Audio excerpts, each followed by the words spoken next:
Well, so many great things, just to see so many different people step up to make critical plays.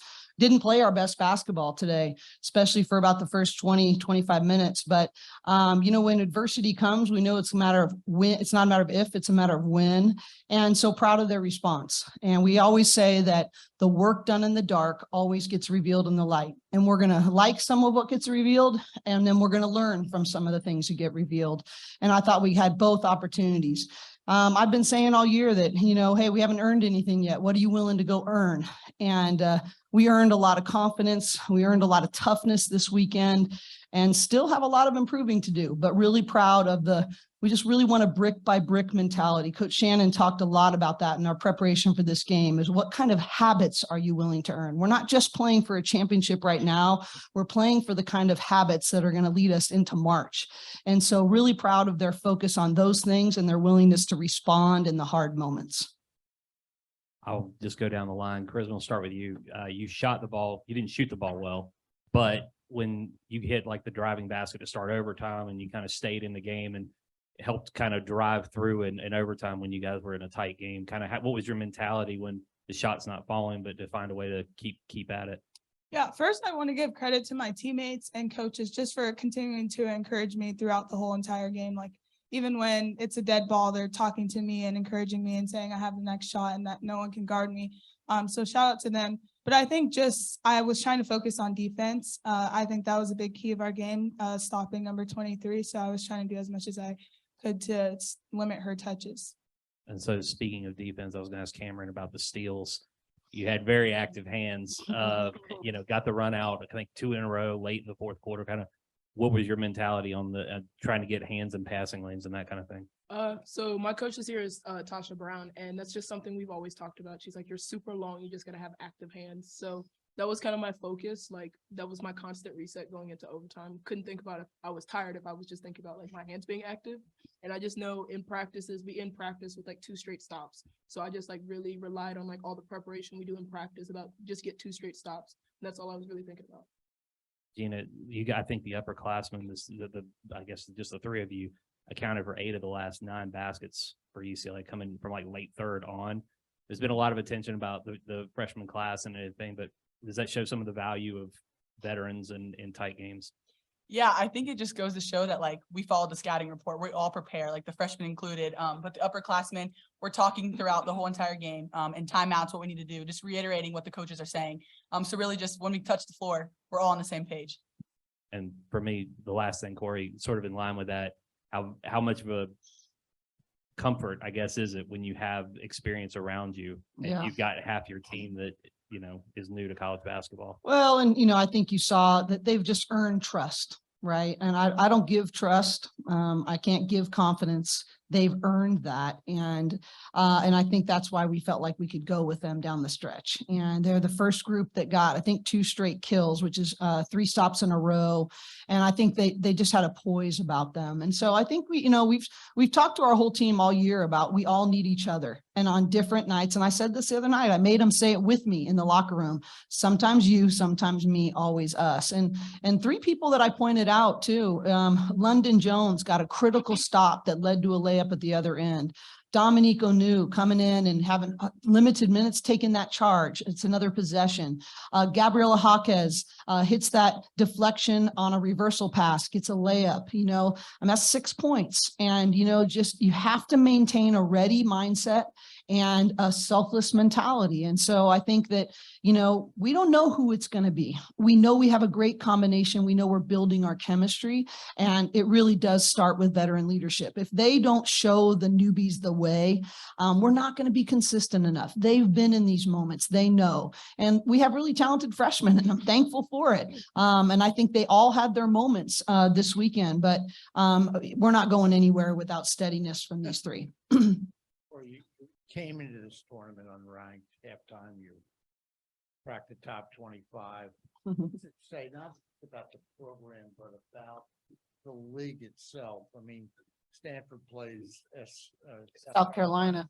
I mean, at the time, Arizona's a final team. I mean, the league is really kind of rejuvenating itself to a point where there are a number of teams that are making this type of impact. Yeah, it's been an honor to be a part of the Pac-12 and to be really committed to raising the landscape of women's basketball. And, you know, we have a lot of pride in representing West Coast basketball, trying to keep West Coast recruits home and, you know, being able to compete on a national stage on a consistent basis. And you look at the last 5 to 7 years, and you're going to see the Pac-12 is one of the top 2 programs in the RPI or now the net over that, I think 5 out of the last 7 years. And so I just think that's it's an honor to be a part of that and to have been a part of building that. And, you know, West Coast basketball is really, really good.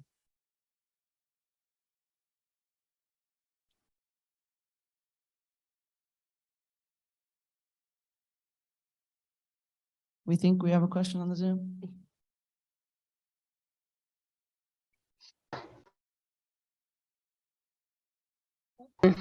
Just a little bit. Hey, ladies. Tremendous. I can't remember who tweeted it or whatever, but I'm enjoying this. Okay. can we hear me? Coach, could you speak about your overall experience here in the Bombers? How has the experience been for you, and top it up with the championship? Yeah, it's been tremendous. The tournament, and I would be saying that even if Lee wasn't in the room, but it's just incredibly well run. The warmth of the people has been spectacular. The amount of different things that we've been able to enjoy, excellent competition, great organization, being able to share it with our families and friends. And it really has been a tremendous experience. I think it's one of the best, most well-run tournaments I've been a part of. All right. You with us, Sue? I am. Can you hear me?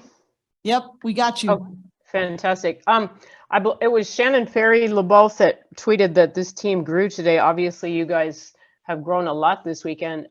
Came in, played a real gritty game with a lot of intensity.